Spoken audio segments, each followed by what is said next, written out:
Igicamunsi cyiza kuri mwebwe mukomeje kudukurikira, mukomeje kubana natwe muri mu bice bitandukanye bari imbere mu gihugu cy'u Rwanda, yewe hari n'abandi mudukurikiye muri hanze y'igihugu cy'u Rwanda ku migabane yose igize isi dutuye mwumva ururimi rw'ikinyarwanda. Ndabashimira cyane bamaze gukora subscribe cyangwa se sabone, ndetse namwe rero abatari babikora kubikora biroroshye, ni ukura mu kuboko kw'iburyo handitse ijambo subscribe cyangwa se sabone, hanyuma ugakanda ku nzogera kugira ngo tukimara gutunganya amakuru yacu ajye ahita akugeraho ako kanya. Mbabwire ko indorerezi z'umuryango wa Afurika yunze ubumwe zatangaje ko amatora yabaye muri Tanzania tariki 29 Ukwakira 2025 atakurikije amahame ya demokarasi ajyanye n'ubwisanzure mu matora, ndetse yahise avukamo imyigaragambyo yahungabanyije umutekano w'iki gihugu. Iyi raporo yatanzwe tariki ya 5 Ugushyingo 2025 bikozwe n'itsinda ry'indorerezi 72 zari zoherejwe n'umuryango wa Afurika yunze ubumwe. Yagaragaje ibibazo birimo uburiganya, guhagarika internet, gukoresha ingufu nyinshi za gisirikare n'ibyaha birimo gushimuta abantu mu nyungu za politike. Indorerezi zavuze ko amatora atubahirije amahame y'umuryango wa Afurika yunze ubumwe n'amategeko mpuzamahanga, ndetse ko yakozwe mu buryo butari bwo, bigatuma ubwisanzure bw'abatora buba buke. Iyi raporo iti mu igenzura ryakozwe umuryango wa Afurika yunze ubumwe usanga amatora muri 2025 muri Tanzania atarubahirije amahame ya African Union n'amategeko mpuzamahanga agenga amatora ya demokarasi. Izi ndorerezi zivuga ko zabonye hari abakoraga uburiganya mu byumba by'itora, aho abaturage bahabwaga amakarita menshi yo gutora. Bimwe mu byumba by'amatora hagaragaye kubura kw'abakozi bahagarariye amashyaka amwe, no mu gihe cy'ibarura bamwe mu bagenzuzi basabwe kuva mu biro by'amatora. Leta ya Tanzania yo yavuze ko amatora yarasobanutse kandi arimo ubutabera. Perezida Samia Suluhu Hassan warahiriye mu muhezo manda ye ya kabiri ku itariki ya 3 Ugushyingo 2025 nyuma yo gutsinda amatora n'amajwi 97.66%, yemeye ko abantu bapfuye, ariko avuga ko imibare yatanzwe n'abatavuga rumwe n'ubutegetsi bwe ihabanye n'ukuri. Iyi raporo yasoje ivuga ko Tanzania yakagombye gushyira imbere impinduka mu matora n'imiyoborere kugira ngo ikemure imizi y'ibibazo bya demokarasi, ndetse n'ibindi byagaragaye mbere y'amatora, mu gihe cyayo, ndetse na nyuma y'aya matora. Indire ingingo tuve mu gihugu cya Tanzania duce mu gihugu cya Kenya, cya Uganda. Amakuru ajyanye n'ubutabera, mbabwire ko havutse imvururu mu iburanisha ry'urubanza ruregwamo Dr. Kiza Besigye, uwitwa Mariam Obeid Rutare, umukobwa wa Haji Obeid Rutare, yatawe muri yombi nyuma yo guteza imvururu mu rukiko rukuru rwa Kampala, ashinja umucamanza Emmanuel Baguma kwigiza nkana mu rubanza ruregwamo Dr. Kiza Besigye na Haji Rutare na Captain Dennis Owola batavuga rumwe n'ubutegetsi bwa Perezida Yoweri Kaguta Museveni muri Uganda. Byabaye ku itariki ya 6 Ugushyingo 2025 ubwo umucamanza Emmanuel Baguma yangaga icyifuzo cy'abaregwa cyo gushyikiriza ikirego cyabo urukiko rushinzwe kurengera itegeko nshinga rya Uganda kugira ngo rero gisuzumwe neza. Dr. Kiza Besigye maze imyaka myinshi cyane atavuga rumwe n'ubutegetsi yatawe muri yombi mu Gushyingo 2024 ubwo yari Nairobi mu gihugu cya Kenya, afatirwa hamwe n'umujyanama we Haji Obeid Rutale.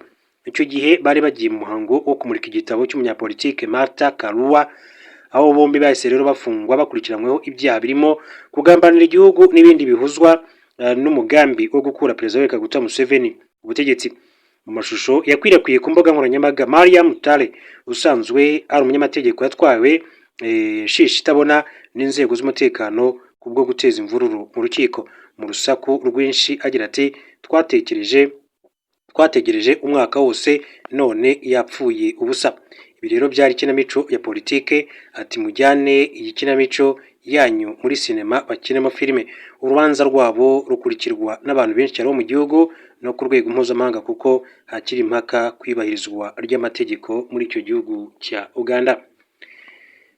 Mu yandi makuru, reka mabwire ko Perezida wa Leta Zunze Ubumwe za Amerika Donald Trump yatangaje ko atazitabira inama y'ibihugu bikomeye ku isi biri mu ihuriro rya G20 iteganyijwe kubera Johannesburg muri Afurika y'Epfo. Avuga ko iki gihugu kitagomba no kuba kiri muri iri tsinda.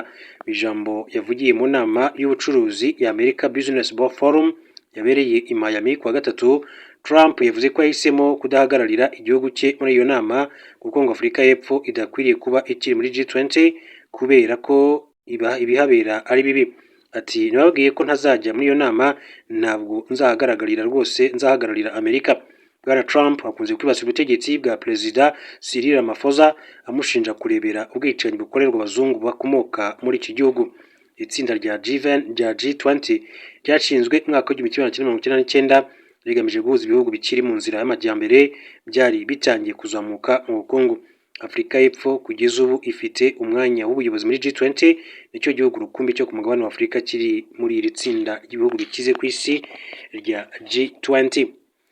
Reka rero mbashimire mbifurize gukomeza kugira ibihe byiza. Gusa mbere gato yuko nshyira akadomo kuri amakuru, reka mabwire ko muri Repubulika Iharanira Demokarasi ya Kongo hakomeje imirwano hagati y'umutwe wa M23 ndetse n'ihuriro ry'ingabo za leta FARDC, Wazalendo, FDLR, ingabo z'u Burundi ndetse n'indi mitwe itandukanye irwana ku ruhande rwa leta. Imirwano rero ikomeje kuba mu bice bitandukanye muri Kivu y'Amajyepfo, Walikale ndetse n'ahandi hose hatandukanye. Ingabo za leta zikomeje kurenga ku gahenge gakubiye mu bijyanye n'amasezerano yashyizweho mu biganiro bikomeje kubera i Doha muri Qatar, bikomeje guhuza AFC 23 ndetse n'igihugu cya Repubulika Demokarasi ya Kongo.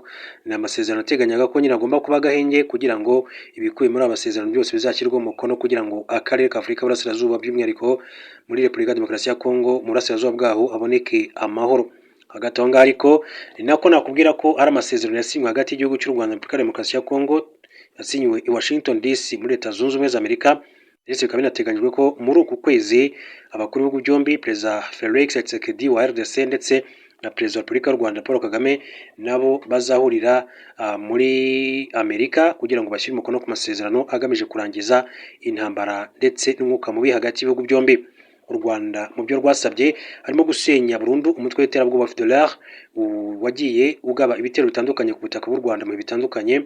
Hanyuma rero u Rwanda rukabona gukuraho ingamba z'ubwirinzi. Mu bishize umuvugizi w'igisirikare cya Repubulika Demokarasi ya Kongo Sylvain Ekenge Bomusa aherutse gusaba abarwanyi ba FDLR ko batangira kwishyikiriza leta ndetse n'ingabo za MONUSCO ziherereye muri Kongo kugira ngo mu by'ukuri batangire kubahiriza ibikubiye muri amasezerano. Hanyuma rero bimara kubahirizwa u Rwanda ruzavanaho ingamba z'ubwirinzi rwafashe ku mipaka. Ndabashimiye mbifurije gukomeza kugira